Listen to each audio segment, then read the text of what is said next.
It was a warm Friday night in Los Angeles. The usual sounds of city life, distant traffic, soft music from passing cars, and the scent of blooming jasmine drifted through the open windows.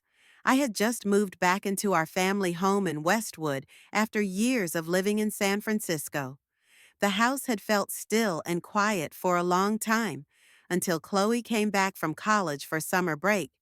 Chloe, my 20-year-old stepsister, had grown up. She was no longer the shy girl I vaguely remembered from family holidays. Now she was confident, glowing, and full of life. Although we shared a home, we'd never really grown up together. Our parents had married when we were older, so we always felt more like acquaintances than siblings.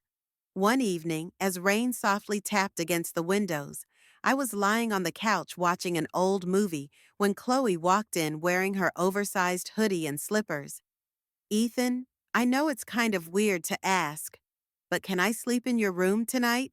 she asked hesitantly. I looked at her, surprised. "Why?"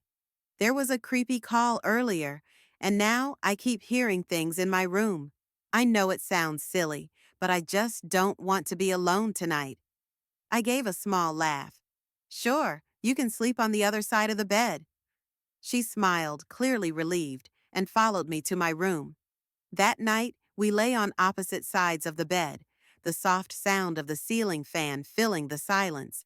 We chatted a bit about childhood memories, college stories, and random things. Her voice was quiet and tired, mine calm and at ease. Around midnight, I felt her shift closer. Gently, she placed her hand on my arm. "Sorry if I'm bothering you," she whispered. "You're not," I replied, turning to face her. Her eyes were soft under the dim light. Then she leaned in and hugged me tightly. "I don't know why, but I feel safe with you." I rested my hand on her back. "You should. You're not alone anymore." The closeness between us was quiet, yet intense, not wrong, just unexpected.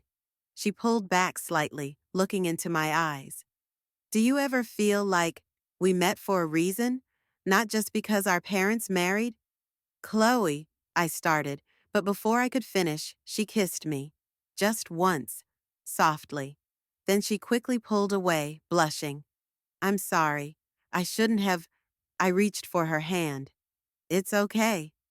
We didn't say much after that, but we stayed close. Her head rested on my shoulder, my arm around her. There were no more words, just a quiet knowing that something between us had changed. The next morning, sunlight lit up the room. Chloe stretched and smiled. "That was the best sleep I've had in weeks." From that day on, everything felt different. Not awkward, just more connected. We didn't cross any lines, but we grew closer. We cooked meals together, stayed up talking late, and took walks along Venice Beach. Every glance held a little more meaning. Every touch lingered just a bit longer. One evening on the Santa Monica Pier, Chloe turned to me with a serious expression. "Ethan, do you think it's okay to feel this way?" "We didn't choose to be step-siblings," I said, "but maybe the universe brought us together for a reason." "I'm scared," she said, her eyes misty, "but I don't want to keep pretending." That night, we didn't define anything. We just accepted that whatever was growing between us was real. Voiceover transition for video. Sometimes love doesn't need a label. It comes quietly, through trust, comfort, and moments that speak louder than words. That night changed everything, not because of what happened, but because of what began. The morning after, Chloe and I had breakfast together like it was the most natural thing in the world. She made French toast, and we laughed when she spilled syrup on the floor, but I sensed she was holding something in.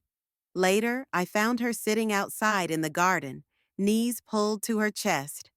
"Do you think people would understand if they knew?" she asked. I sat beside her. "Probably not. People judge what they don't understand. But what we feel, it's real, right?" I nodded. "More real than most things in my life." She reached out and held my hand. We didn't need to talk. We just sat there in the breeze, fingers intertwined. As the days passed, our bond grew stronger. We didn't rush things, just quiet movie nights, late night coffee runs, rooftop talks under the stars. Then one night, Chloe turned to me and said, "I need to tell Mom." I was caught off guard. "You sure?" "Not everything, just that I'm falling for someone, and it makes me happy." And she did. She didn't say who it was, just that she felt something beautiful in her life. Our parents didn't ask questions. They seemed happy she was happy. When summer ended, Chloe went back to college in San Diego. The night before she left, we sat on the couch in the quiet living room, her hand resting in mine. "Promise me," she said, "this won't fade because of distance." "I promise," I whispered. "This isn't just a moment. It's the start of something real." She leaned in and kissed me. No hesitation, no fear. 6 months later, I visited her campus during winter break. We walked under Christmas lights at Balboa Park. She introduced me to her friends, just as a friend for now.